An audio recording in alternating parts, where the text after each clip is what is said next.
Welcome to Your Family Dog, a podcast dedicated to helping families love living with dogs.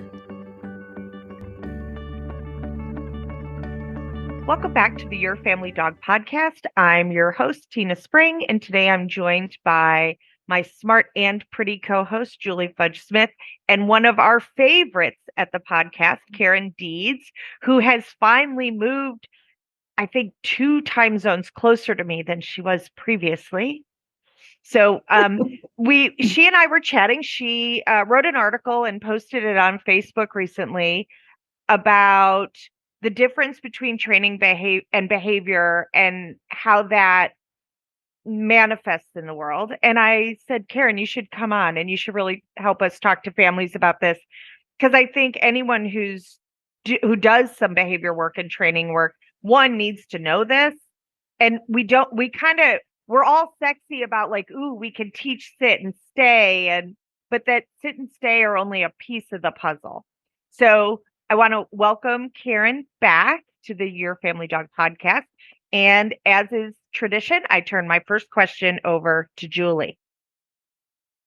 Okay. Well, Karen, once again, we are thrilled to have you back. I think you hold the record for the most number of visits, although it might be my sister might have had the same amount. But anyway, we're thrilled, absolutely thrilled to have you back. And since we're going to be talking about training and behavior, maybe we should start with some definitions. So why don't we talk a little bit about why it is that we need to address behavior when somebody thinks they're actually addressing a training problem? So to me, training is changing tendency and behavior is changing emotion. Isn't it sexy? That's good, right? I like that. I like that very much. Very simple. I just came up with that. Yeah. Well, can you expound upon it? So what do you mean by tendency? So the tendency is if my dog is doing one thing and I wanted to do something else, either they have a tendency that we like. So we're going to continue to reinforce that, reward that. So it gets stronger. If they're doing something I don't like, then I might want to change that and teach them something else. But this is where it gets into, but is training just a different behavior appropriate if there's underlying hardcore emotions about why they're doing that behavior that we don't like? If there is, that's where behavior modification comes in. And that's where addressing emotion first makes teaching them an alternative behavior easier and more successful. Because if you don't change the underlying reason and you only suppress it, you're suppressing, you're not changing. And that's everybody wants a quick fix nowadays, right? It's a drive-through mentality. And like Tina alluded to, I did move to the Memphis, Tennessee area. And believe me, at my age, starting over was not the smartest decision, but here we are. And what I have found is that it's different here. There's not near the relationship-based partnership between dog and human that I left behind. They are there. Don't get me wrong. I just haven't found them yet, or in the masses that I knew back in the Dallas-Fort Worth area. They're there. I just spoke with a lady on the way up here that was just like, oh my gosh, I really need help. I don't want to hurt my dog, but my dog is doing this and I really am worried. And I'm like, okay, we can do this. And she says, but I really don't want to use anything harsh. I said, well, are you talking to the right person? Because I don't use anything harsh. So anyway, behavior modification is really about changing the emotion so that we can get the behavior that's more appropriate. And a lot of times, if you just change the emotion, the behavior goes away in the first place, right? That was going to be my next question. But the other thing I wanted to ask you too, when you're talking about suppressing emotion, right? Some people might think I'm just teaching my dog how to control emotion. That's not really what you're doing. And suppressing an emotion doesn't take care of the emotion. It just pushes it down. And somebody once described it to me is like holding a beach ball under the water. You can hold it down just so long, but at some point, it's going to come back out, and it's not going to just gently bob to the surface. It's going to explode to the surface. And so would you say that that's true about emotions that we suppress in our dogs, that we're not actually, if we don't change it to something more positive, it is just going to come back, and it's going to come back under stress. It's going to come back bigger. One of two things will happen. It's either going to come back with, and you know what happens when you push a beach ball down under the water and you let go, it pops out of the water, right? And sometimes that will happen. But to use this analogy, if you keep it under long enough and suppress it long enough, maybe it deflates and it says, I quit.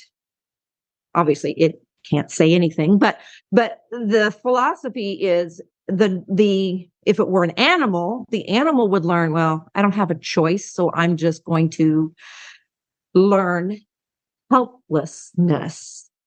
And any trainer or family that has had a dog come to them who has learned helplessness knows how awful that is. Yes. It is awful. It is just so horrible. Hard. It's so hard to work with.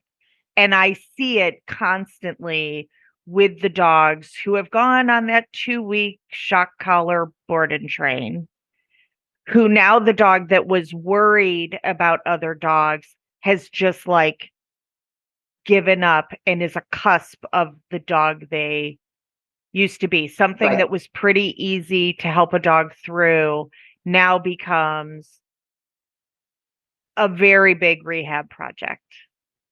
And because the emotion isn't there. The emotion has been suppressed, right? And along with the emotion being suppressed, the behavior has been suppressed. And sadly, a lot of people think that's okay. The end justifies the means. And sometimes it's not even man-made. I mean, there's a lot of suppression out there in the environment. That's true. Right. And, just think about the dogs that have never been around people. I don't know, somebody I know happens to have a pot cake that, is not known for being, you have two, all right, is not known for being the most overly socialized dog because they grew up on an island. And so are they suppressed around people? Some of them will be, for sure.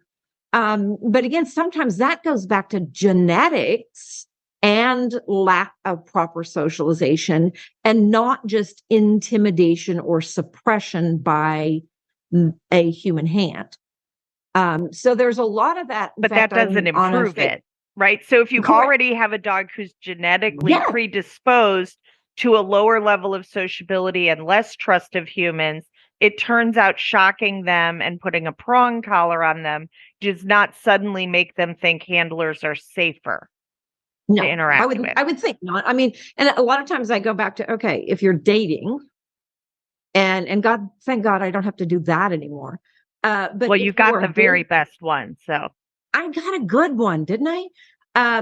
And so you go back to that time and you think about, okay, so I'm living with somebody who won't let me leave the house, or dating somebody who won't let me leave the apartment, or won't let me, go out with my friends. And that is pretty much, that's suppression, right? So it kind of ends up doing something to your psyche a little bit. And then maybe you start to feel, well, I'm not good enough anyway. And it can be a really fast downhill spiral. But so instead of that, I think that's where we need to focus as well, is instead of thinking, wow, this is what not to do, let's talk about what we want to do. And because that's the way I train, I try to treat people that way as well. I'm probably better at treating dogs that way than I am people. And I'm a work in progress there.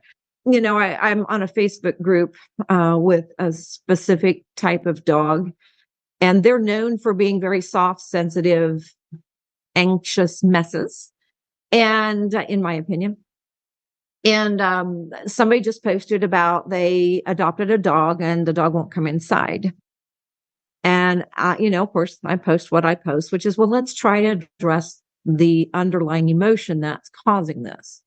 And it's trust, it's fear. So we need to make her less fearful. So I gave him some ideas. And, I don't know. One of those was certainly go talk to your veterinarian about anti-anxiety medication, or something that can help reduce her anxiety and fears a little bit so that he has something more to work with. And then, of course, 3 people said, "Oh, that's a terrible idea. Don't use drugs." I'm like, "Oh, wow." So it's just okay. Drag him through the door a bunch of times and he'll get good at it. That dog's got to learn to just go inside. And that's exactly what one of the persons suggested. And I'm like, okay, so it's a mentality that's strong out there in a lot of people. I mean, let's just look at the popularity of some certain, I'm going to use this term, dog abuser, DD. You know who I'm talking about, I hope. I'm not going to say his name. Wears weird costumes, big glasses, funky hats, hangs dogs a lot. He's on TikTok. He has been banned in several places. I've tried to avoid it. Yes, and you should. It's heart-wrenching. It is just. I just can't. The followers are in the hundreds of thousands, if not millions. So that speaks. Just cannot understand that. I can't either. It speaks, I'm going to say poorly, to the human psyche about how people should treat animals. So it ends up being more than that, right? It ends up with kids watching what the person does and then deciding they can do that. And then the child's in danger. Yes. Or somebody does that with their dog. And when they get frustrated, goodness forbid, they're using harsh methods with their kids. And then we wonder how we're getting these really hard people and really hard dogs. And I'm like, because we're hard with them. And not only that is we get hard or we get lack of respect. And I hate using the word respect because I can't make a dog respect me. I can't make either of you respect me. That just happens organically based on the relationship we've built via knowledge, via conversation, whatever. But the fact that it's okay to hang a dog probably tells me it's probably okay to shoot a human. And that's exactly what we're seeing, right? Is it not? We're seeing a lot of violence in the world, especially the United States, because we're seeing a lot of violence in the animal world. And it's been out there for a long time. And I think it's really important that we as animal advocates, and I keep using the word animal versus dog, because I'm actually going to a horse seminar next month. Nice. And I know, wasn't that cool? And I don't even own a horse. Now, did I own horses? Absolutely. I used to show professionally, as a matter of fact. But I'm going to this particular person because we've already had a conversation. I've been watching her for a couple of years now. And she's the first one that I actually heard talk about horses' emotions and their body language. And I went, honey, I need to meet you. We're going to actually. It's becoming a bigger and bigger thing. It should be, because the horse world is incredibly cruel, and it's based on sort of hundreds of years. Like my grandpappy did this, and my great great grandpappy did this. We have that in dogs too, and in parenting. We do. The horse world is really harsh. Yeah. Very, very and harsh. It is further behind than dogs, but it's also, I think, easier to abuse a dog than it is a horse. Yeah. Because at least the horse gets a break in the pasture. Yes, they're not living in our home. So that's where we need to focus. If we really want a dog as a companion, we need to be a companion for the dog as well. Right? A dance partner. And a lot of that is about understanding emotion. And this goes back to, behavior modification is addressing the emotion. And so I want the dog to feel safe. I did a webinar recently, and I'm actually doing a class starting October 1 on confidence. And there's not just, we're going to do the things to make your dog feel more confident. We're going to also allow our dog to go have a safe place to sleep, right? I mean, how many dogs don't have a safe place? Maybe their bed is close to the front door, or close to the big, bay window and people drive by or walk by with their barking dogs and their dog is barking back because, he doesn't feel safe, perhaps. So maybe it would be better to put the dog in a back quiet room where he can actually get some rest. Yeah. So that's a big deal. And the other one is just, realizing that there's so many domains out there about how to address confidence and resiliency. And training is one of them. But even in training, we want to address the emotional aspect. So when I train, the first thing I try to do is change the emotion. And so am I training and doing BMOD? Yeah. It's kind of like classical and operant conditioning, right? You're doing operant conditioning, but classical is always there. Love Bob Bailey. Bob says, Pavlov is always on your shoulder. Mm-hmm. So yes. And is powerful, but we need to Yes. define them. Yes, I was just going to say, let's define the difference between For the classical people who and don't operant know. conditioning. Okay. Yeah, because some people just don't know. So let's do that. So classical conditioning is just making an association between one thing and another. And typically, when we're doing training, we might be making an association with a marker, and this would be clicker training, for example. I rarely use clickers anymore. I just use verbal markers most of the time. And so this word means you get treats or food. And this word means you get treats. This word means you get food. This word means you get food. This word means you get to chase a toy. Those words start to matter. And granted, I use a multiple marker system where if I say a word like toss, I'm actually going to throw the food. Because for some dogs, chasing has its own emotional woohoo. High prey drive, work with a border collie once or twice. You want those suckers moving because they feel good when they're moving. Most dogs feel better when they're moving. Yes. And it's a good check of, are they ready to come back and re-engage? Like do they move and then leave? Right. Or do they joyfully come bouncing back to go, ask me again? Ask me again. Can I have some more, please? May I have some more, please? And then there's also another way I feed dogs. Because if I threw food more than twice for, let's say, a Great Pyrenees, they'd kind of go, lady, why? You want to move? That's just no fun. It's punishing, right? Right. So for that dog, it's punishing. So for them, I might go, hey, scatter, here's 5 pieces of food. Stay here, eat 5 pieces of food, get a high rate of reinforcement. And you had to sniff to find them. And when a dog is sniffing, they're feeling better because that is influencing the seeking system, which is in the prefrontal cortex part of the brain, which means the limbic system is changing. And I know that's way too technical, but basically your dog likes to sniff. It makes them happy. It makes them happy. And that's a great way to look at it is, when my dog sniffs, especially my Labrador, he loves to sniff. I like to sniff, mama, especially if it's food.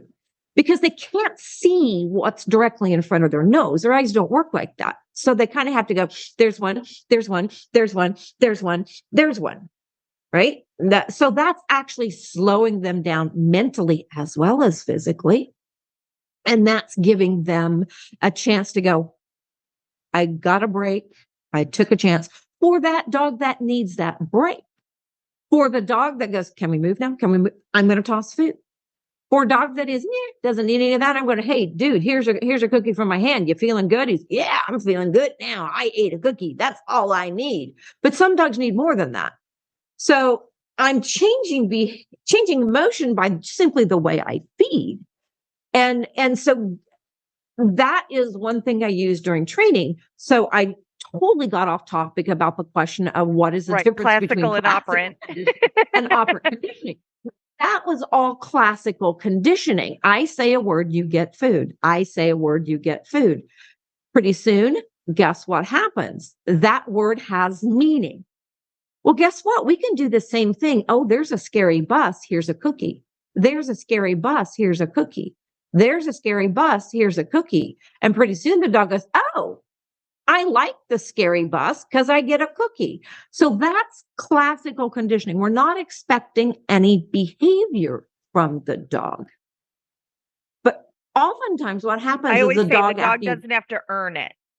You're Correct. just building They an association. You're just building, it's an association process. That's exactly. It's associative learning, respondent learning, classical conditioning, whatever you want to call it. It's Pavlov's dog. It's Pavlov's dog. Ring the bell, feed the dog. Ring the bell, feed the dog. Ring the bell. Oh my God, they start salivating in anticipation of the food, right?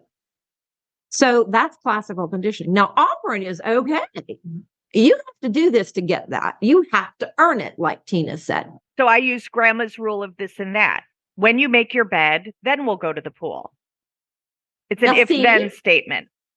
It is. But to me, that is actually the Premack principle. That's also Premack. Absolutely. Right. I was just going to say, I think we just Premacked somebody. We just Premacked it. Exactly. We totally did. So Premack is operant conditioning, is what you're saying. But instead of using food, you're using behavior, right? The reward is the behavior. So the operant conditioning also requires rewards, but it also requires an interaction on the part of the participant. Our volunteer for today needs to participate in order to gain the reward, whatever that may be. Right. Whether it's a behavior they want to do. And I think if you look at all training to a certain degree, I guess it could be considered Premackish. Probably. I just made up a new word, Premackish. I like that. We should put that on a t-shirt. And I'm sure all the scientists out there are going to go, that lady just needs to be quiet. They'll be fine. But that's okay. We're in the kitchen table. We're not. That's right. We're not at. We are not. Does anybody see? Of course, there's no chalkboards. There's no whiteboards here. Nobody's drawing anything. Right. Well, and part of the reason I'm resistant to the vocabulary piece is that it's distance increasing to the learner. I want to make this as easy for anybody driving their car to absorb this information kind of partway through their head while they're driving. Be careful. Right. And to go, oh, and not to have to carry some big textbook definition. Yes. I had that appointment yesterday. We have that, but we don't want that. Right. You know, I did that appointment yesterday. I had a client and she was new to marker training completely.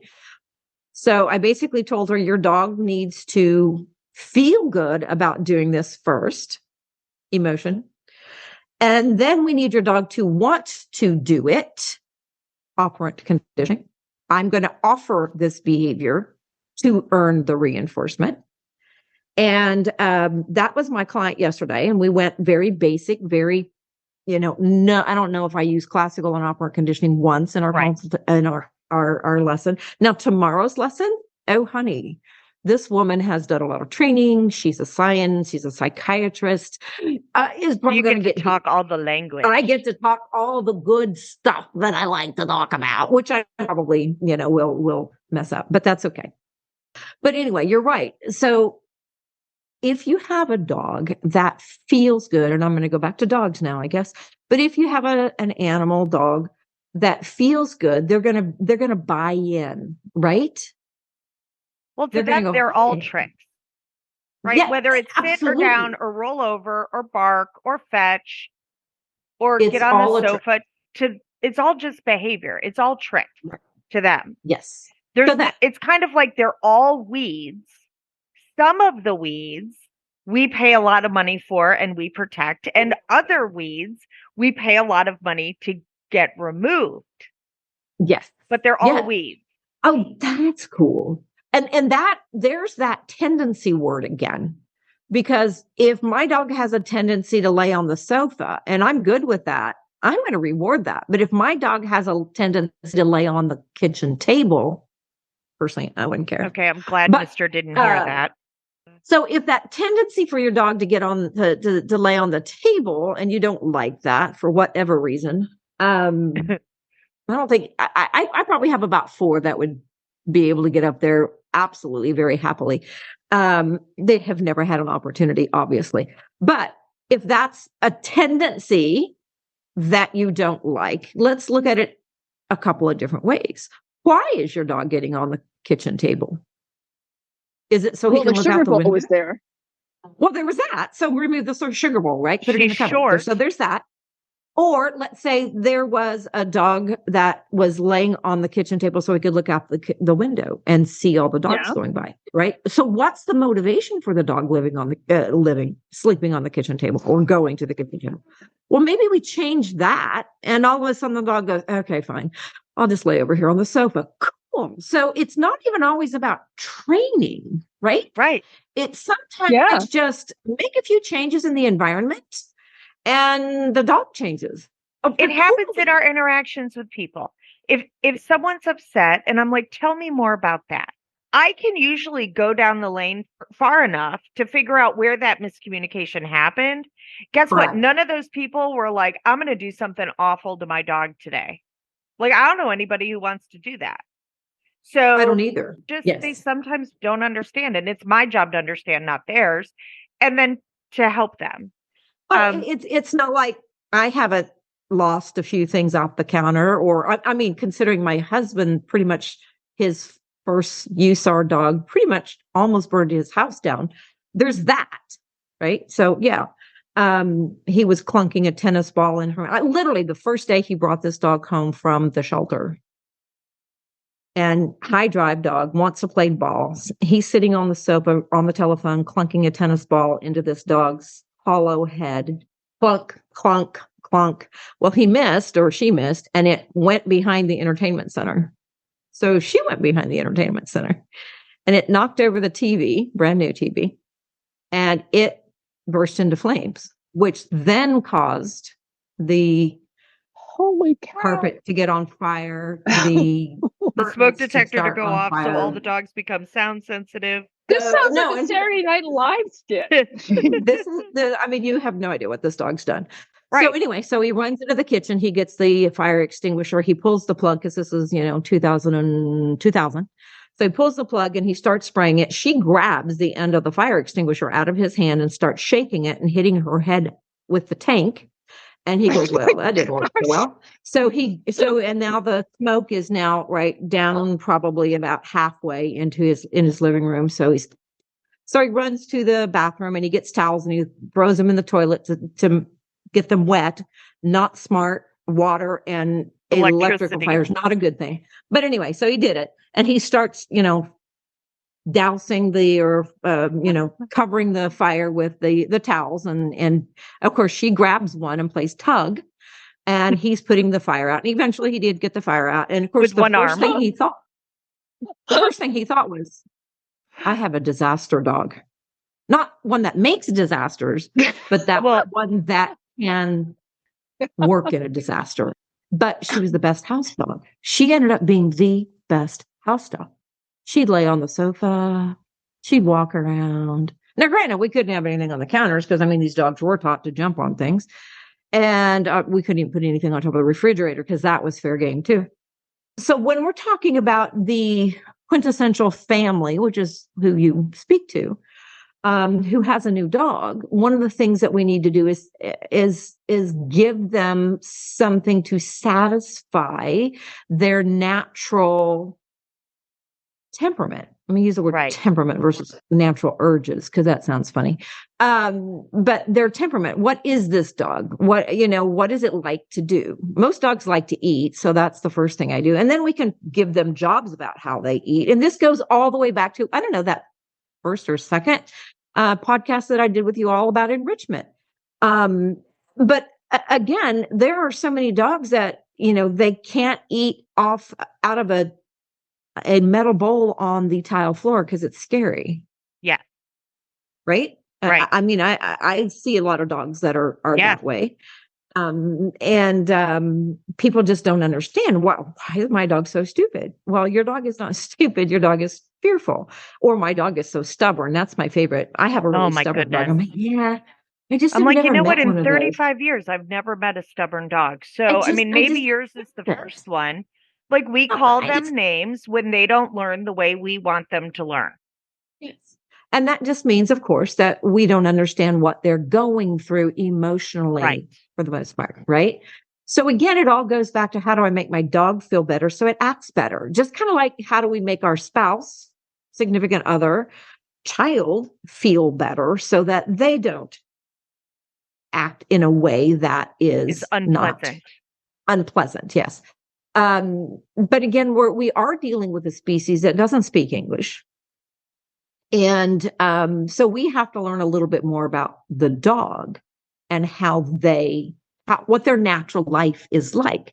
There's been a fad in big cities to get big white fluffy dogs called Great Pyrenees because they're pretty. They are pretty, and we've owned two. And they're not, I mean, are they low-key dogs for the most part? Absolutely. But are they sedentary dogs? As in, I just want to lay on the sofa? No, they want to lay on your sofa, and then they want to go to somebody else's sofa and lay on it. And then they want to go 200 yards away and lay down because they move and settle and move and settle and move and settle.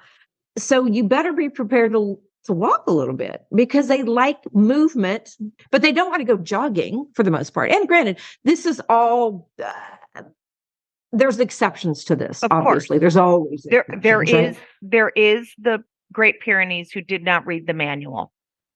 Absolutely. Just like there's Labradors that didn't read the manual. Yeah. And considering, look at the Labradors that we have had over our years. I mean, we had two that did disaster search and rescue. And then I had my two yellow labs that were like, hey, can I just lay here all day? And chew on my bone? That's all I want to do. And those are great dogs. I mean, Stony the Stoner is what we call him. Stony. Stony is just the best family dog ever. Right. He's just happy. I mean, let's face it. When a dog will jump a 3.5 foot, 42-inch, whatever, gate that at the top of stairs and impale himself on one of the spikes with a ball on it, a metal ball, he impaled himself and was hanging there going, well, this is weird. Obviously, yeah. So I pulled him off. Bob and I had to pull him off of that, and he went, "Do we have supper now?" And I brought him going to the emergency vet. And we went to my sister's because she's the vet, and so I brought him up here, and he's like, "Hey, everybody here to see me, or I'm here to see." There was no pain, nothing. This dog never stopped wagging his tail. He was never unhappy. Wait, hey, are those in my intestines? What was ironic is that hole there was no blood. There was nothing. There was a hole, and that was it. It was just boom. And I'm like, dude, you are so lucky. So of course she opened him up to make sure that there wasn't any tears inside. I think there was one little one. But anyway, he was just Mr. Happy all the time. So maybe not so smart, but just the best dog ever, right? But yet, would he be a great dog for family with small children? I don't know.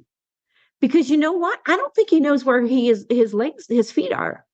So his best playmate is our little Shih Tzu. And he throws her around with his nose all the time. She thinks it's a great game. I'm not sure a little toddler would think that was so much fun. So I'm going, okay, he's a great dog, but maybe he would not be the best with small children. But I also think he would handicap with small children. In other words, he would go, oh, this is a small kid. I should lay on the floor. Because he does that. Again, he does that with our little Shih Tzu. Maybe not great play buddies until the kid gets older and more stable on their feet. But again, so we have to look at the dog in front of us, obviously. So not all labs are going to make great search and rescue dogs. Not all labs are going to make great family pets. Just like not all Malinois, because we have those too, are horrible family dogs. They're not. Oh my God, we have this stereotype. Now, granted, again, I think the exception is that they're, chill dogs. And And granted, the dogs we get, we don't want chill or no. Right. I wanted one and I have one. That's my Labrador. The other dogs we have are not chill. They're probably not going to be great family pets. But to say that every Malinois is not a great family pet is just not accurate. But it's about the dog in front of us. But you can't take away genetics. But again, you have to just look at the dog in front of you. So when you talk about we have to tackle the emotionality first, what do you typically see as the first step in that? Building a relationship with the dog, right? The emotional of feeling safe. Safety is always first and foremost to me. So that may mean the dog has to have their own place to go and hang out and just observe and watch. Or that could mean the dog has to be with you 24/7 to feel safe. It depends on the dog, right? It depends on, where this dog is coming from. I just need a little space. I need to get to know everybody in the room versus, oh, hey, I need to be with you because you give me the confidence to feel safe. So that's safety is the biggest thing, first and foremost, is safety. We need to be their advocate to make sure that they feel safe. So let's say you get a new dog and that night you have a party and there's 15 kids that come over for, playing and cakes. My guess is that dog might not feel overly safe with 15 little children running around. Or it could be, if they're like my Labrador, probably going, oh my God, I love kids. So the dog it could go either way. And part of that is just understanding that the dog is feeling a specific way and to honor that and go, okay, you're not liking this. I guess we don't have to do this. Why don't you go back in your room and chew on a bone? Oh, thank God.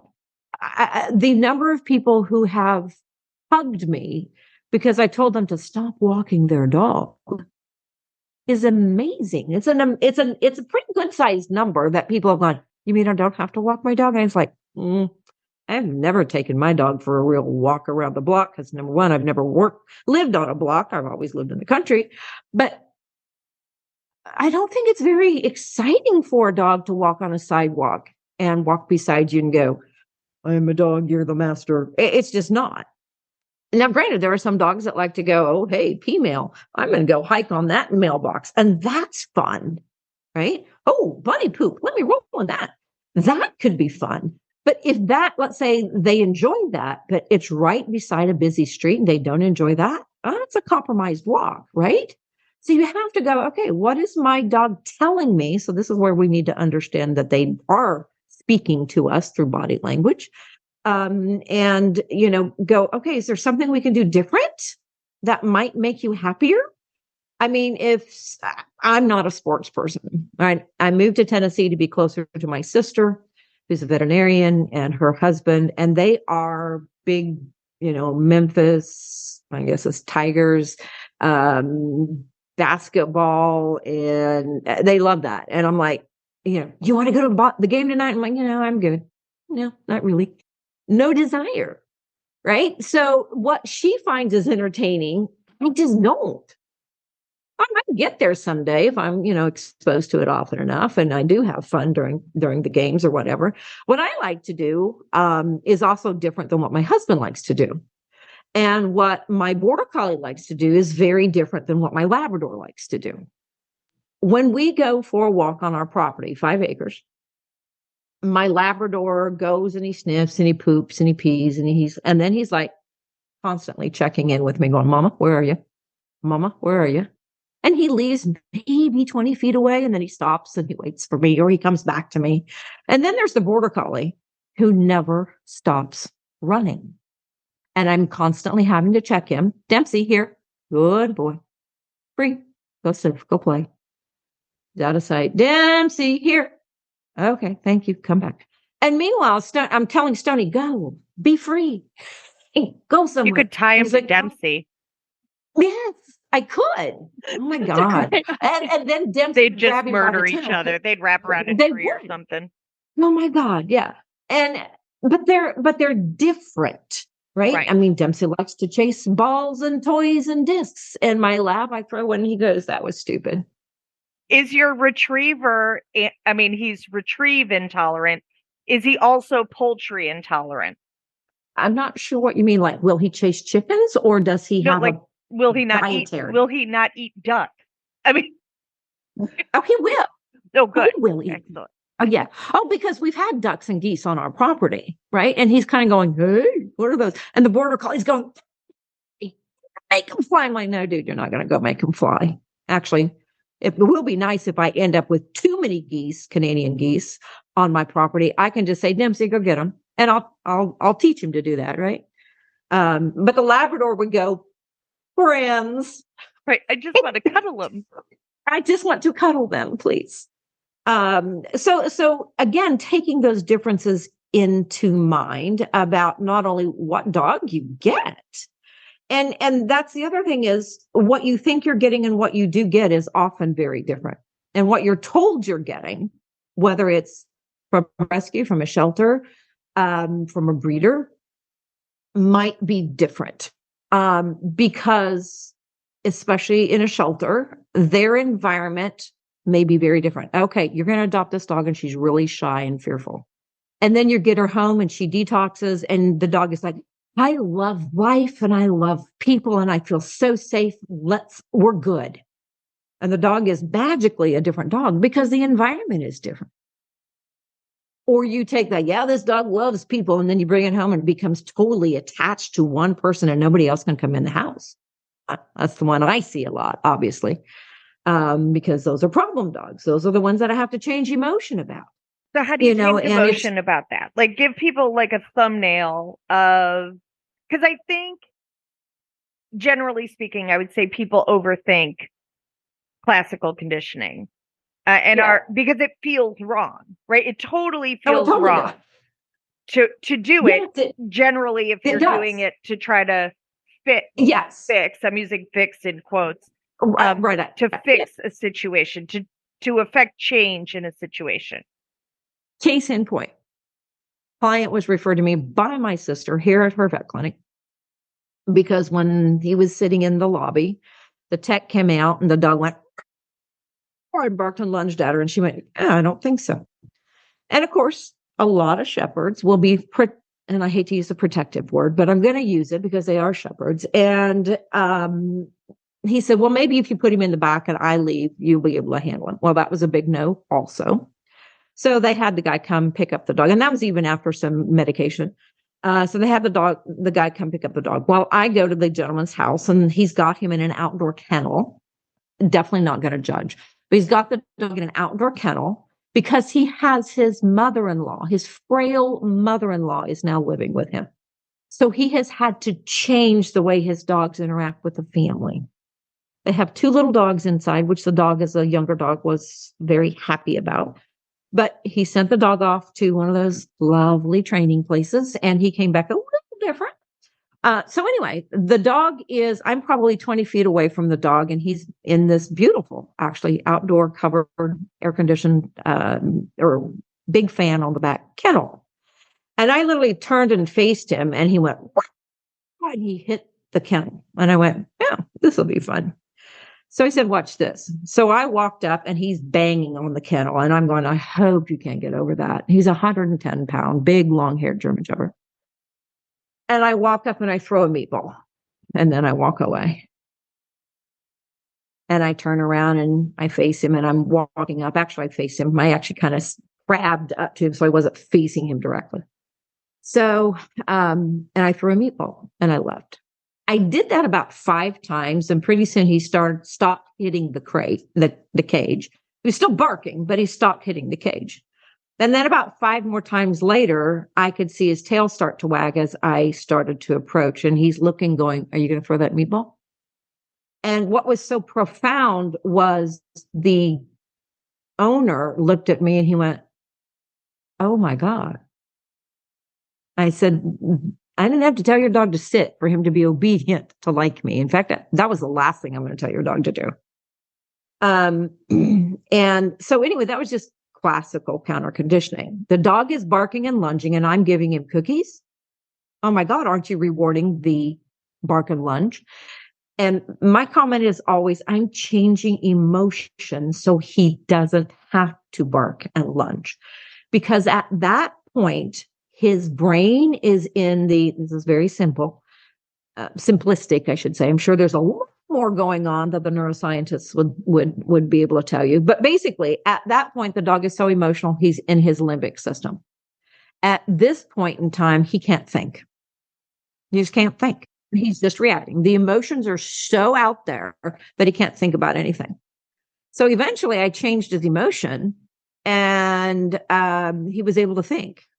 And then had I asked him to sit, which I tried, and he went, yeah, don't tell me that. I got a lip curl because I know sit had been trained with compulsion. So I said, yeah, that word has a bad meaning coming from me, maybe not from dad. Actually, dad couldn't get him to sit either. But anyway, so all I did was I approached and I got to the point that we could stand there right in front of his kennel and he's quiet. He even laid down some. And then what I did is I lifted my hand, head high to my head. And he went and hit the kennel door again. And I threw a meatball. Lift my hand, throw a meatball. Lift my hand, throw a meatball. Lift my hand, throw a meatball. Lift my hand. He's sitting there going, well, you going to throw that meatball again? I'm like, yes, I am. And he goes, cool. I love it when you lift your hand. Can you do that again, please? So that's how classical conditioning works. People tend to do it wrong is they throw food and then they lift their hand, or they throw food and lift their hand at the same time. One thing, bad thing, has to predict good thing. Now, granted, if this guy hadn't gotten better in a relatively short amount of time, I would have said, okay, I'm not able to approach. I'm going to have to stay out here at 30 feet and you might have to reward him every time I turn and face him because I'm not making any headway here. I'm basically keeping him over his threshold instead of changing his emotions. So that's where we would do some desensitization and counter conditioning. And that means keeping the dog under threshold. The first example was classical counter conditioning. Karen, could you talk a little bit about thresholds, just as a refresher for our audience? What do you mean by that? So thresholds are basically when the dog goes, I can't do this anymore. And this is where if a dog feels threatened, they can do 5 things: fight, flight, freeze, fidget, or fawn. Fawn's kind of a new one. I used to call it appeasing. Now I call it fawning because I like the thing of 5 Fs. And the fawning is basically that dog that's jumping all over you and licking your face and grabbing your hands and wiggling and submissive urination. And, oh my God, please love me, love me, love me. And that's pretty much, I hate to throw them under the bus, but that's a lot of doodles that I see. A lot. Boston's really interesting. I haven't seen a Boston for a long time. And the little Boston that I did see, granted, remember, behavior person, the little Boston that I did see got so over aroused, he would bite his mother, remember, Boston Terrier, on the chest. Little dog could jump chest high and get her where it really hurts. Anyway, but that's interesting. I wish he were a fawner because he was definitely a fighter, which is that. Less ideal. So when a dog is over their threshold, they kind of turn into one of probably the fight where they lift their lip, they growl, they snarl, they snap, they lunge, whatever. Flee is they turn around and run. Freeze is they hunker down and go, oh my God, if maybe like I'm a baby rabbit and I just stay here and nobody will know I'm here. Fidget is when they're fooling around and they kind of go, oh my God, I'm going to jump all over you, or I'm going to wiggle and I'm going to, try to make nice. But then that kind of is also fawning. Fawning is more obnoxious. You will probably get more kissy face out of that, more licky, maybe even some submissive urination. And so obviously those last 2 aren't horrible, but it is something to consider that the dogs are emotional when they're doing that. So there's an underlying emotion. And a lot of times I get called in to help fix that doodle English cream golden that's jumping all over people because they're fawning, because they're anxious, because they're Right. emotional. And the So people, again, I have if your clients are like mine, they're like, no, I just want to fix the loves it. jumping up. And Yeah. I'm like, right, but it's the behind the scenes piece is Yeah. what's making, like, if we change why the jumping up's happening, then we often eliminate the behavior. We didn't even have to do anything mean. No, and this is where sniffing comes into play, and classical counter conditioning, right? Mm-hmm. A stranger opens the door and throws food on the floor and leaves. A stranger opens the door, throws food on the floor and leaves. Stranger, and they do that pretty soon. The dog hears the door open and they look down and go, "Oh, where's the cookies?" And so you've immediately eliminated the jumping up because you've given the dog an alternative behavior and you've changed the emotion as well. So it's a very fascinating piece. I didn't have to teach my anxious dog to sit, because if I teach an anxious dog to sit and they're still anxious, it's not going to be a happy sit. Or I'm not going to, the doorbell rings up. I'm not going to take my dog who wants to go, I have to make them love me, and make them go to their bed. Yeah, that's dicey. That's what a lot of people do. Ring the doorbell, send them to their place. Ring their doorbell, send them to their place. And that's all great, except if you're not taking into account the emotion behind why, it might work. But a lot of times it's going to, again, like that beach ball under the water, it's going to back up because we didn't address. Right. And you're going to have to continue to reinforce and reinforce and reinforce, because the dog can't learn in that state of mind. Right. They can't retain the information. They can't retain They're just trying it. to survive it.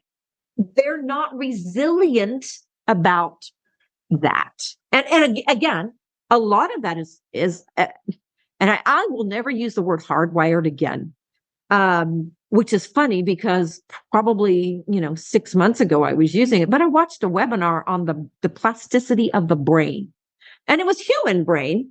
But guess what? Human brain, dog brain, similar. And I think that if people would take into consideration would be huge, that dogs and humans' brains are very similar, very similar. Now, granted, they use their nose a lot more than we do. We use our eyes typically. But this webinar was talking about the plasticity of the brain and that nothing is ever hardwired. Now, granted, there are limitations to how much you can change the brain. If we could make every dog what we wanted them to be, they'd all be USAR dogs, or they'd all be agility dogs, or they'd all be fat, dumb, and happy Labradors that lay on the bed in front of the fireplace. But we can't, because that's not taking into the emotion. It would be like us walking around and we're all robots. We all have our own personalities. I don't want to play basketball. Kind of a given. I'm kind of old, fat, and have bad knees. It's not going to work very well. So I can't do that. And even if I had done all the training to learn to do it, it would still not be very good. So do you find Because when people try to use a training model that it actually sets back that emotionality? It can. For sure, if they're training the wrong thing and they're not addressing emotion first. And granted, I do think there is some level of training. In fact, when I talked about building confidence in my webinar, and what I'm going to teach in my class is there's 3 different types, at least, of confidence. There's social confidence, whether it's social with other dogs, social with other people. There's environmental confidence. I'm comfortable at home. I'm comfortable with sounds. I'm comfortable with sights. I'm comfortable going to new places and, going down the slippery slide and going upstairs. I'm very environmentally confident. And then there's confidence in skills, in learning, confidence in learning. And sometimes each one of those categories of confidence can carry the other. So I look at our search dogs. Do they have to be socially confident with other people? No. Those people they're looking for, at least the live find dogs, they could care less about those people. It's about the reinforcement that's going to follow. Right. So, do they have to be socially confident if they're doing human remains? And obviously they don't have to have any of that, but they have to be able to work around other people. Do they have to be dog social? Absolutely not. My husband's dog that was with him at 9/11 was extremely dog aggressive when I first met him. But she learned that, oh my God, if I'm with other dogs, I get to go find people, and I get to play toys. Woo! Six Flags. Awesome. So, and she was also very environmentally confident. She could, she was very confident. She could, when they assessed her, they used a logging chain and a piece of tin, and they beat the logging chain against the tin to see how she responded to sounds and movement. And she grabbed the logging chain to play tug. This is the same dog that put the house on fire. So yeah. She sounds like a great dog. I would love to meet that dog. They're all gone now.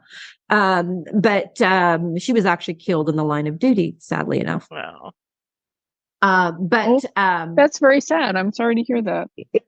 She was in 2007. So she was on the pile at New York City in 2001, obviously, and she was killed January 7th of 2007. When a 2-story structure that she was on, a piece of it slipped down and she fell 2 stories, broke her back. No. Anyway, it was horrible. But, and then there's the skill thing. Mike Golden that I competed with, hard and heavy throughout the United States, was not people social, definitely not dog social, not overly environmentally social. She was a little worried about sounds, and especially after she got older, it's one of the reasons I retired her, other than the cancer. So she was a little sound sensitive. She's probably okay, what I call three-dimensionally, wobble boards, that kind of stuff, going up and down stairs, that kind of thing. But she was darn good at her skills. So those skills, when I went into the ring, I had to have that predictability. This is what I do every time I go in the ring. And she goes, I got it. I know what we're doing. Awesome. And that is also a level of building confidence, is building some of that predictability. So yes, because it makes it so that you can navigate what we're still working on and what we can do. So right. So the dog who you're working on, stranger danger, who gets to the point that in an open space where they have at least 10 feet, they're comfortable. That doesn't mean that when you're walking through a parking lot between cars, right, that they're comfortable with the person putting something in their trunk at the grocery store. And so navigating, okay, well, can you port that same skill, the thing you're good at, into a narrow space is another whole part of conditioning that dog to the environment and to what they're being asked to navigate. And granted, I mean, that is something, I could easily see that as we could use changing emotion and just use classical conditioning and not expecting anything out of the dog. That's what I would call a transport, which means here's a piece of cheese or pepperoni, and you're going to suck on it, or you're going to lick this Kong as we walk through this narrow space in the parking lot. The dog doesn't have to do anything but except lick and chew. Or I can teach my dog a nose target where the dog puts their nose on my hand, and the dog is thinking, I must do this behavior because it makes me feel good, because it's been trained with positive reinforcement and I love doing it. And I'm going to do this as I walk through the cars because it makes me feel good. Right. Like, how often do you think it's the dog's going, okay, this one I always get right? Right. Yeah. Like, this is a safe behavior. I always get this one right. A nose touch and hold for a lot of dogs can be crazy helpful going down an elevator. You're like, just put your nose there. Exactly. And if somebody comes in who has beard and sunglasses and is loud and smells like cigar smoke, we're going to turn toward the back of the elevator because that just became a significantly different ask. Yeah. Or it may be that you have that dog that says, I can't turn my back on that. That is scary as heck. Right. So I got to keep my eye stare on at him. Yeah. So, again, this is what is best for that particular dog. Or could it be the door opens and you've got your dog and he's a little worried and you go, oh, dude, if you're getting on, I'm getting off. Yeah. Right. The honey bunch is a nope answer. I'll take the stairs. Yes. So, yeah, there's lots of them. Well, I was also going to say too, is that sometimes what I find is that I'm working with a dog and I'm trying to work on building confidence, right? So we're doing a lot of, treat tossing and look, there's a person 50 yards away or whatever, have a treat. What I find is that, and I don't know if you have found this to be true, but a lot of it just depends on the individual dog. Some dogs are really good at going, oh, I get it. And they boost the confidence and then they begin to generalize. Oh, it doesn't, so I've been scared of guys with beards, or I've been scared with guys with beards. Now I'm not scared. I don't have to be scared because I can generalize it. That's okay. But there's other dogs that don't have that ability to generalize nearly as much. And so what I'm finding with some of those dogs is I have to work a lot more on any individual situation. It takes a lot more to get that dog to generalize the idea of safety and to generalize the idea of building confidence. And I was wondering if you had found that to be true and what suggestions you might have there.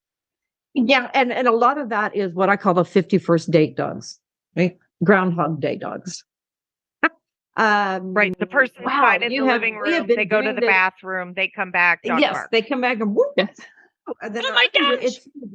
Yes, that person. There's a person in the living room.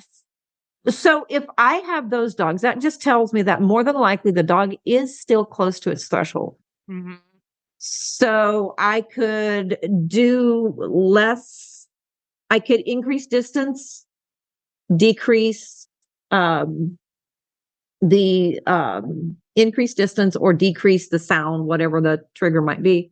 Let's say it's scary men. So instead of working with scary men, I might work with a lot of not scary women, and then scary women, and then not scary men, and then scary men.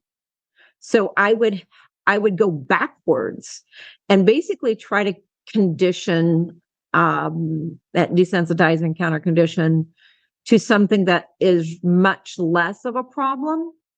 And that might help them generalize a little bit better. Meanwhile, I'm also going to look at the other domains of confidence. Is this dog getting enough sleep? That's a biggie for me. How's their nutrition? Are they getting good exercise? Yes, how's their nutrition? Exactly. Do they need meds? That's a biggie. And of course, that's something that's really difficult for us as non-veterinarians to. We had a dog come in for a positive reinforcement-based board and train to prepare for the second baby in the family. And the dog was afraid of men with beards, right? Well, we're in a college town. Half the women have beards. Like there's beards everywhere. There's beards and skinny jeans and flannel and hair buns, messy buns everywhere. So everywhere. So while the dog lived with us and we were doing the board and train, I asked Christopher to grow a beard. So the dog loved him clean shaven, right? And every day Chris's beard got a little longer. And by the end, he was like, no, that's Chris. I love him. And I'm like, right, but he has a beard. And he was like, I don't care. That's Chris. I love him. And you could see that's all it took. I did a little bit of can you look at the dude in the beard? But this dog, just having someone, and I wouldn't say that it's going to be that simple with every dog, but for this dog, just watching the progression was enough that he went, oh, that's just a beard. I'm like, right. So basically you just did nothing but what we call desensitization, right? Yes.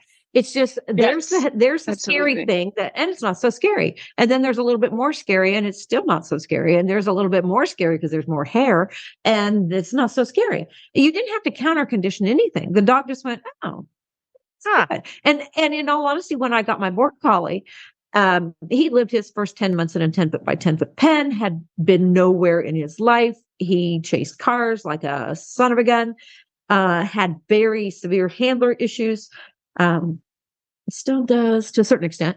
But when I was taking him around, I just basically took him places and hung out. I remember the first time I went to Lowe's, I think it was, and I tried to take him inside and he went not happy at the sign of a baby cart and this and that. He probably had him, I don't know, less than a week, 2 weeks. At that point, I was still trying to learn who my dog was. And then I went, okay. So then the next week I got him and I put him in my car and we opened the hatch and we were at the end of the parking lot and he saw people going into Home Depot and Lowe's or whatever, wherever it was. I can't remember. There were like 3 things in there and he saw a bunch of people and it was raining. So he saw umbrellas and really he's not a fearful dog by any means. He just never had seen this stuff. So after we did that for a little while, and of course, then he would see cars driving by, thankfully, relatively slow in the parking lot. And, at first, oh my God, it's movement. What should I do with that? I'm like, dude, you don't have to do anything. You're fine. And I didn't give him a treat. I didn't do anything. I just sat there and which was hard for him. He had plenty of things to watch. So he was entertained. I didn't have to do anything. So I just did a lot of desensitization, acclimation. And he turned into, I love people. I love other dogs. It's not that I love people and I love other dogs. I'm extremely tolerant. And if they want to play, I will, but I'd rather do other things. It's been really interesting watching Dempsey's transformation. Because even in the beginning, his attachment to people was even really nebulous. Like he was just in his own head and didn't really care about any, like there was he doesn't.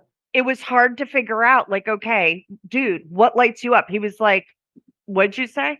Like, just no speaking Sie Deutsch. Like, it didn't even occur to him that people could be rewarding. Yeah. Like, he didn't even have enough data to go, I like that. Right. The only thing he liked when I got him was a tennis ball because he had lived in this pen with a tennis ball. He had no use with me or for me. Even if I had a tennis ball, once he got the tennis ball, he said, I don't need you. I am good. I can throw this myself. I can bounce this myself. I can chew on this myself. Don't need you. So that was the first struggle, was building that, I am valuable. Because also if I touched him, then that was definitely a withdrawal from the bank account, right? Yeah. Because he was don't touch my collar. I still have to pay him occasionally for letting me grab his collar. That doesn't surprise me. No. And I also taught him that, to bring the collar to me. So when I give a hand cue and a verbal gotcha, he goes, okay, I feel good enough. I'm going to put my collar in your hand and you can hold me. And if I say gotcha and I see that hesitation, I go, I need to condition it again. Gotcha. So I go back, gotcha, and I grab the collar and I throw a frisbee. Gotcha, go, throw a frisbee. Gotcha, go, throw a frisbee. So I do that counter conditioning that way. So when you're talking about doing counter conditioning, I'm sure you're talking about spend 8 hours throwing string cheese for the dog for offering you their collar. That's how that works, right? And it sounds to me like she pre-maced it. That was in sarcasm. Well, I did eventually, for sure. Yeah, I did eventually, for sure. But in the beginning, I actually used his favorite thing was if I grabbed his collar, he got to play tug. So I put tug on cue. Nice. Touch his collar, strike, play tug. Out. Touch his collar, strike, play tug. Out. Touch his collar, strike, play tug. Out. I tried it with food, and you know what I did? Because food wasn't valuable enough. What I did is I poisoned the food. We should explain that. So when we're talking, I was going to say, hold on a second here. We need a little explanation here. So poisoning the food, I would say that, and maybe we all have a little bit different definition. I would say the food was being used to bribe the dog And as such, the dog was over threshold. And so the food actually became a punishment. Correct.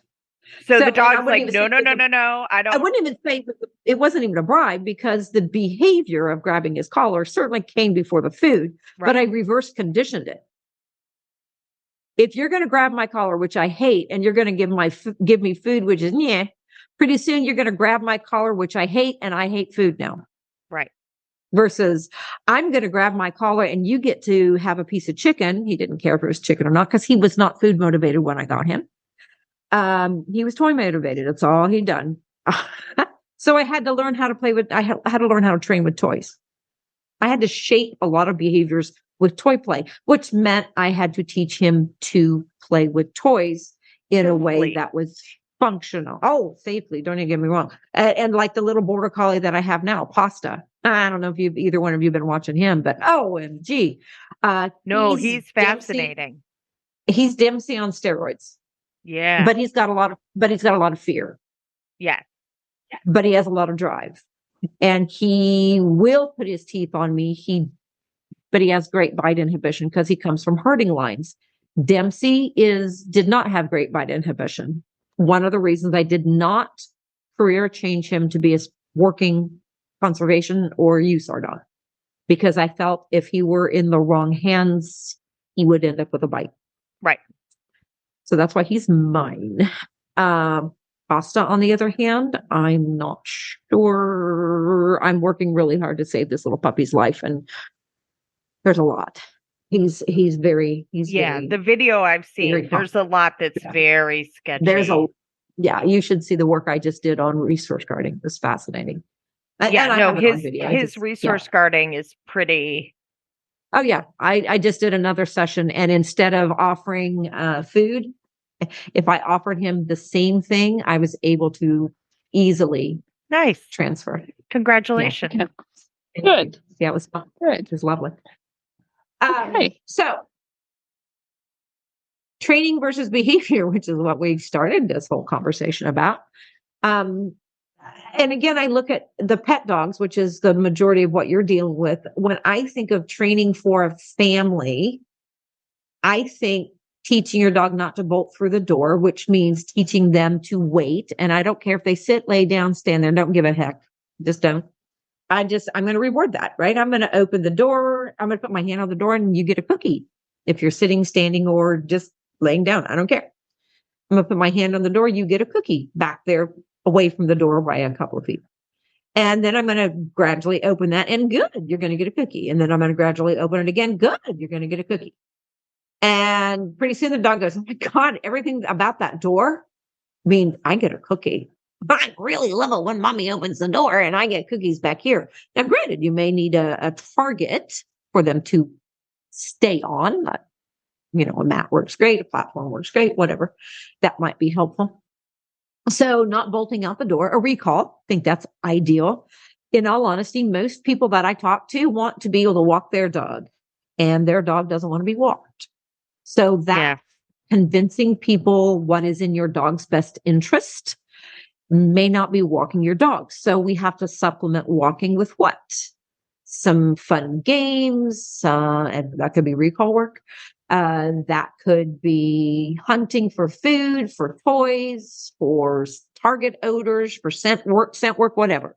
It could be puzzles. It could be butt scratches. I don't know. What does your dog like to do? Lay in the sun versus go for a walk. So sometimes teaching people that not walking their dog is in their dog's best interest is hard, because I think so many people have glorified, we have to walk our dog. We have to show them we're in control. And I'm like, yeah, no.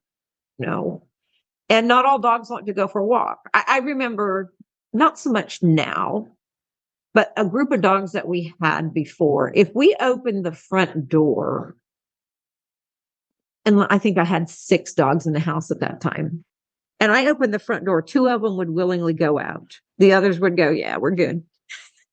I'm good. I don't need to go out in the big bad world. Nope, I'm fine. I'll stay in my little house in my living room, and I'll go to my backyard where I'm safe. But going out there in the front yard, yeah, no.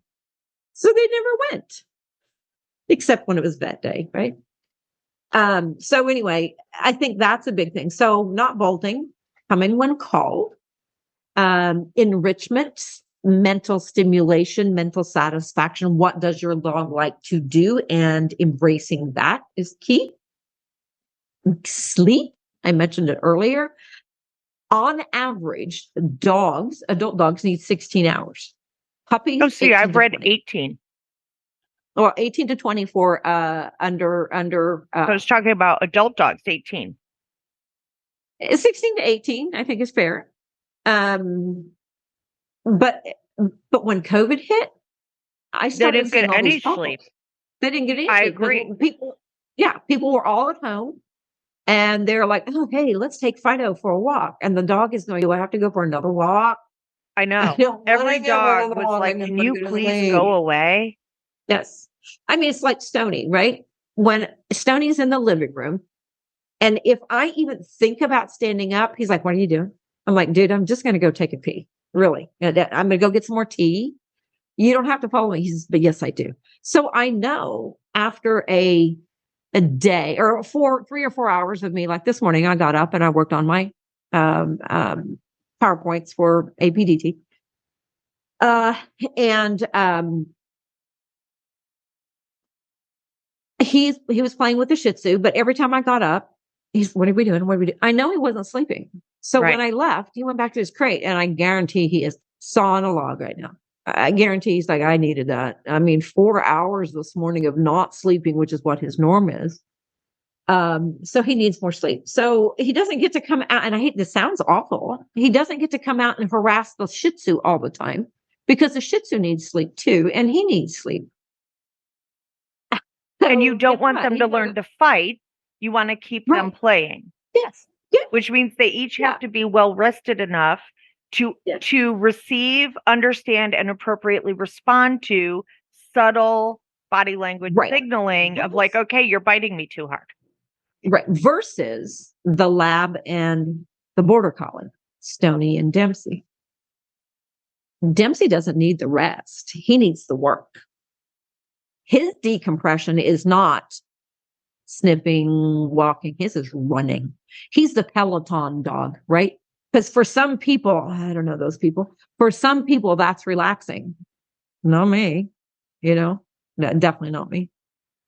But for him, he's got to have that. So that's why, thankfully, we live on 5 acres now, and he gets to romp, and there's lots of woods and trees and things for him to sniff, and squirrels and now Canadian geese. And we built a pond, which will hopefully soon be a sniff spot. Yay! With The puppy pond looks parkour. amazing. It's going to. We were supposed to have somebody start on our training studio on Monday. They still haven't started. Maybe they have today. We've got just a small building going up so that we can have lessons there, so that we can do some semi-privates, that kind of stuff, and train some of the dogs that we have, like stuff. And our own dogs.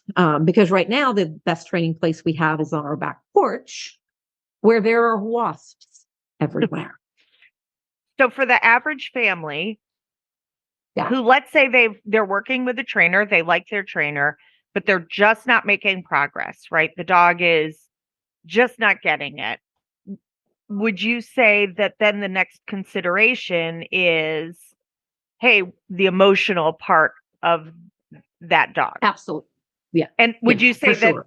I personally would say most beginning trainers with a stable dog who isn't super sensitive, they're going to be great. Like they can totally help you with all the basics.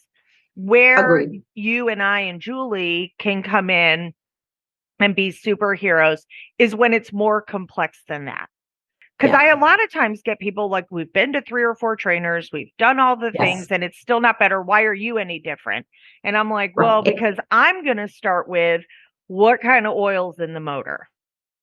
Yeah. Right. And look to all of the underpinnings of what's happening first. to make sure Right. that we're not changing a transmission when it's that we have a flat tire. Right. Yes. Yes. I mean, and granted, it's hard sometimes to go into one of those clients that has had 3 or 4 trainers. It's real easy when they're doing it all wrong. Right. When they're doing, the punitive stuff and, we have to make our dog sit and we have to show him who's boss and we have to be the alpha, which is all we all know is bunk. But it's easy to follow those because there's a lot of things that we can change to make it better. But it's also not easy because we've already got a damaged dog. But Well, and we also you have know, an owner who's conflicted. Who- Like the vet's telling him one Correct. thing, and that trainer Yes. told them this, and their internet search told them that, and this Yes. book told them that. Right. You're right. I mean, I many times go, you're right. All of those things are conflicting. Let's see Right. what works for the dog. Like, Yes. surely I start with, how is it for the dog? Right. Right. So I'm a motorcyclist. And one of the things you do with a motorcycle, because you don't carry a spare tire, is you do a check of the systems. How is the bike today? Because entropy happens just when it's sitting there in the garage. Like if it sits for a week, it's going to change. It can suddenly have an oil leak. It can have a brake leak. Things break down over time. They oxidize. So I do a check of the whole motorcycle and the major systems before I swing a leg over and ride to Memphis. But we don't do that with our dogs. We just go, okay, we're starting. And I'm like, okay, whoa. What did you see? I'll give you an example. I have a really sweet little dog on my service right now who's afraid of the husband. He's really afraid of, well, he's kind of xenophobic. Like he's afraid of everything except mom. And in the first consult, dad reaches over and pets this dog. Every bit of body language was like, no, thank you. And then picks him up and moves him to his lap. And the dog was just this side of catatonic. Yeah. Like I had a client like that too. And it's just like, okay, we need to wind down to basics. Like, let's just talk about some very simple body language that you can read right here, right now. Right. And again, remembering that the human part deserves grace too. Absolutely. He was not trying to torture this little dog, but he definitely was not improving his relationship with that dog. Right. Because from the dog's perspective, he was like, please no. Please don't do that. And it doesn't mean the dog will never do it. Right. But it did make major withdrawals from the bank account of trust every time he did that. And it's just a matter of, some dogs get better? I call that assault on the first date. But I've had dogs like that. Well, we brought the puppy home. We all agreed to get it. And then we brought the puppy home when my husband was out of town, and on business. And then when he came back, the dog has been barking at him, and it hasn't gotten better in 2 months. And we've had these trainers, yada, yada, yada. And you know what? I had 3 of them, like bam, bam, bam, right in a row. We rehomed 2 of the dogs. Right. One to a family that didn't have a man in the house, which was fine. And the other one to a family that the husband was there when the dog was brought home. The husband did not leave.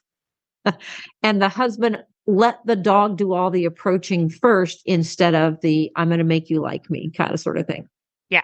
Which is what the one that had traveled had done. Well, I'm here and I'm going to make you like me. I'm going to take you for walks. I'm going to feed you. And the dog is like, you know what? I'm just not buying this. So when we went to a new home where the husband was, and I'm going to use the term respective of the dog's wishes based on his body language, within, 2 weeks, the dog is like, sure, that's cool. And and the other one, we actually ended up being able to fix it so that dad was a good person as well. It's definitely about being able to talk to the people. And the family that we rehomed the dogs with, they were totally on board with it because Dad was like, well, I'm done. By that time, of course, I already get I'm done. I've done everything I know Right. how to. I'm quitting. Everybody's Okay, I feeling get it. hurt, and it may not be recoverable. Right, exactly. And and so 2 out of those 3, we ended up rehoming the dog. The other one we fixed, and that was great. But yeah, definitely we need to address the people side emotionally. We need to absolutely validate the human's feelings. Absolutely. And it's really hard to contradict them when, well, I just want this dog to respect me. I want to be the boss. I'm like, yeah, instead of being the enforcer in the relationship, maybe we should be the reinforcer in the relationship. And they're like, what? I like that. I like that terminology. And I think that makes it makes people stop and think, and maybe makes them a lot more approachable. Oh, I get what you're saying. Yeah, that's kind of intriguing. Be the giver. Be the giver. Be the guy that does all the great stuff. Yeah. And sometimes that works and sometimes it's too late, right? Yeah. I mean, it's kind of like you're in a bad relationship and you've separated and you come back together and, it got worse. And so you go, yeah, we're just done. We're done. And that's okay too. Exactly. And sometimes you separate and you come back together and, oh my God, this is going to work this time. And it does. So again, there is never a cookie cutter approach to anything. Do I have cookie cutter protocols, I guess you could call them? Absolutely. Yeah. But which one do I apply to which person? Like the gal that I met yesterday, just teaching her how to reinforce her dog was huge. Right. I mean, granted, the one that we worked with had just come back from a day camp. Every day had for 5 days had gone to an e-collar trainer. So ironically, on a Friday, she messaged me. She says, Tilly has just been such a nervous wreck since and granted, she was out of town as well, since I've been home. And I said, well, what else has changed? Because I knew where the dog had been. And she says, well, I don't know. She never got it. And I didn't say, well, this is possibly because of the e-collar training your dog had. But what I did see was the dog was hesitant to offer behavior initially, but she's a young dog. So we were able to get through that. And I was actually able to show the client that her dog was happy offering behavior without being made to do the behavior. And she loved it. The adult dog, the older dog, 3-year-old, who had been trained traditionally, right? Yeah, he was like, you're suspicious. You don't want me to do anything. You want me just to do things. So I really had to microshape him. I mean, if he even looked, I was trying to get him on a platform. If he even looked at the platform, dude, awesome. Yes. Good boy, good boy, good boy. And I had done that with the puppy too, but this guy was much more suspicious because he's just been not allowed to make decisions on his own. Right. Beautiful dogs, lovely human being. And she's going to get it. And she's like, I just love this training without a leash. I said, you know what? The first time I went to the ring with my Golden, about 2 weeks beforehand, I went, shoot, I have never put a leash on my dog. She doesn't even know how, other than to get into the ring. I said, she doesn't know, or to take her places to go practice. I always trained without a leash. I said, and oh my God, I have to be able to do all these skills on a leash. I had to learn, and she had to learn how to navigate a leash. So Kay Lawrence had that problem. So Kay does all of her training off leash. So she looked up what the obedience regulations were at Crufts. Yeah. And she does novice level on a thread, and it counts. Why not? So the dog never knows it's there. Yes. But again, going back to the original reason you asked me here, the difference between training and behavior in a nutshell is emotion, skills versus emotion. And if you get emotion first, skills come easily. Yeah. If I have a dog that I want to do sports with, the first thing I do is I want to make them happy in the ring. Woo! We're going to go in there and we are going to party. And I had to do that predictability. This is what it looks like when we go in the ring. So again, it's all about the emotion. and changing that, because then we can change behavior if we need to. But if we address the emotion first, sometimes the behavior we didn't like just goes away because their tendency was based in emotion instead of behavior. Well, and a lot of times those Yeah. 3 trainers you worked with before, the dog actually does know the skill. They just can't perform it under stress. Right. Correct. Well, thank you so much for coming and talking to us about this. And you are welcome. We will have you back, I'm sure. So thank you for you, joining us, Karen, on Karen. the Your Family Dog podcast. And we will see you all next time. Yes, thank you. Bye. Bye. Thanks for listening to Your Family Dog. Got questions? Interesting ideas? Visit www.yourfamilydogpodcast.com to share your thoughts.